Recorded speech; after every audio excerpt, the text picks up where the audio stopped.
How did one man take the sounds of gospel, blues, and country, mix them together, and create a cultural earthquake that we still feel today? He was a truck driver from Mississippi who became a king, an icon whose voice and style reshaped music forever. This is the story of how Elvis Presley became the undisputed king of rock and roll. Stick around, because by the end of this, you'll understand why his legacy is so much more than just a sneer and a swiveling hip. It's a story of revolution. To truly understand Elvis, we have to go back to his beginning in Tupelo, Mississippi. Imagine a young boy growing up poor, surrounded by a rich tapestry of sounds. In church, he was immersed in the powerful, soul-stirring harmonies of gospel music.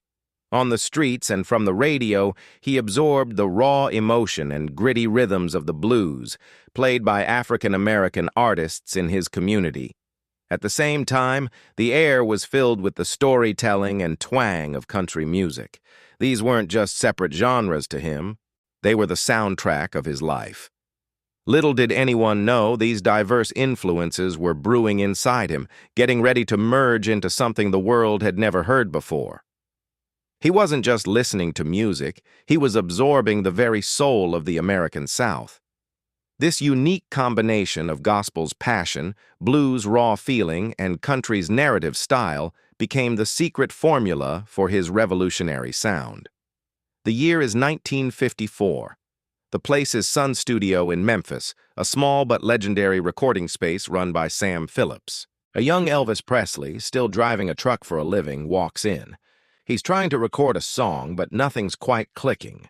Then, during a break, he starts messing around, playing an old blues tune called That S All Right, Mama, but in a completely new way.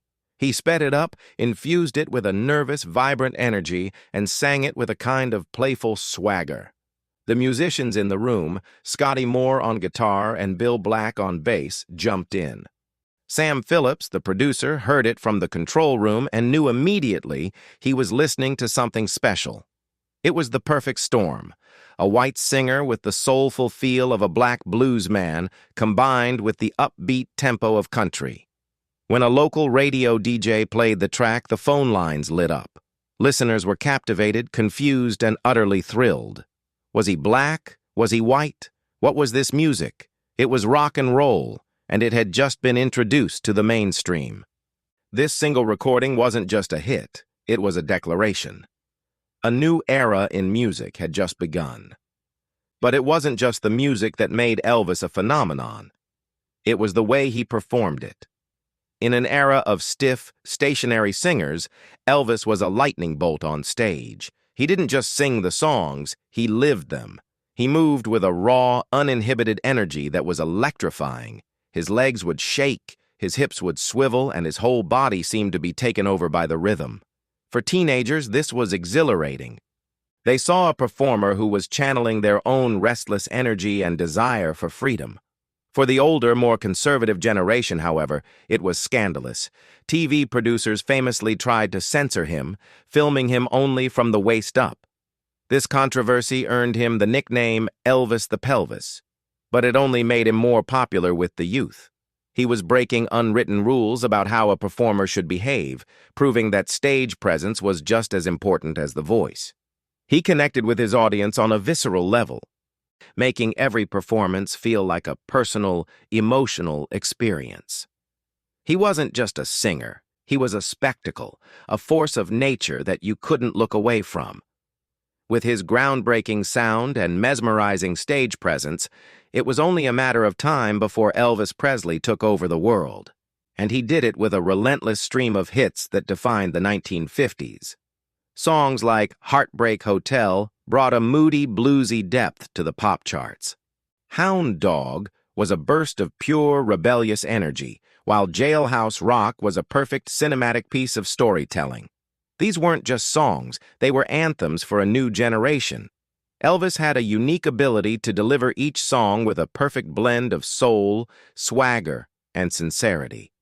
You could hear the ache in his voice on a ballad and feel the explosive joy in an up-tempo rocker. His music became unavoidable.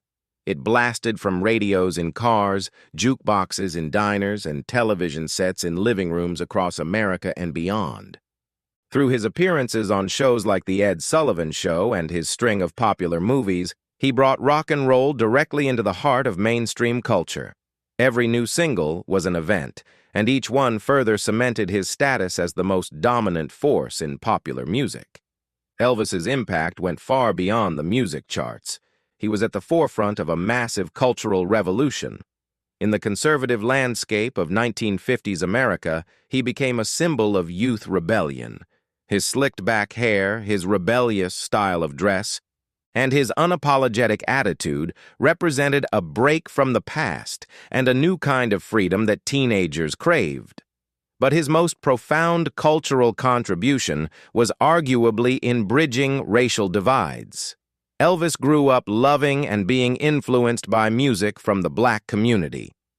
By taking these sounds, rhythm and blues in particular, and blending them with his own style, he introduced them to a massive white audience that had been largely segregated from that world. While he wasn't the inventor of these sounds, his immense popularity acted as a gateway. He was a white artist who openly admired and credited black musicians, helping to break down racial barriers in the music industry at a time of deep segregation. He became the face of a new, more integrated generation, proving that the power of music could transcend social boundaries and bring people together. Ultimately, Elvis's legacy is that of the King. This title isn't just about his record sales or chart positions. It's about his complete transformation of pop culture. His influence wasn't confined to music. His fashion, from the leather jackets of the 50s to the rhinestone jumpsuits of the 70s, created iconic looks that are still copied today.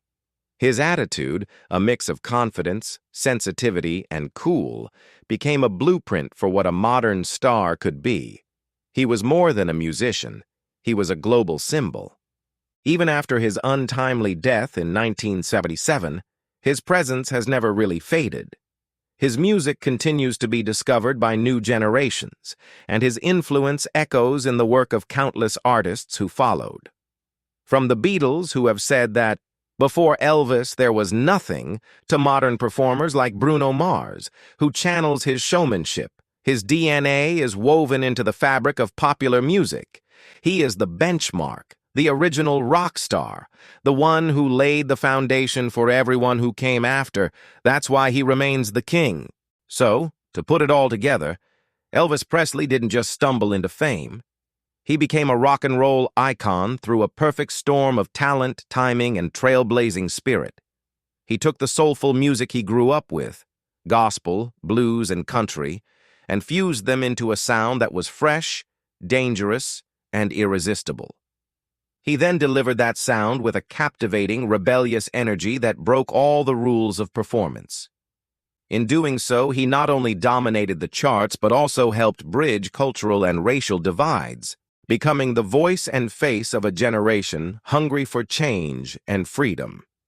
He turned a new sound into a worldwide movement and created the blueprint for the modern rock star. Elvis Presley didn't just sing rock and roll. In many ways, he was rock and roll. Thank you so much for watching and taking this journey through the life of a true legend. What's your favorite Elvis song or memory? Let me know in the comments below. And if you enjoyed this video and want to see more stories about cultural icons, please hit that like button and subscribe to the channel. It really helps us out. See you in the next one.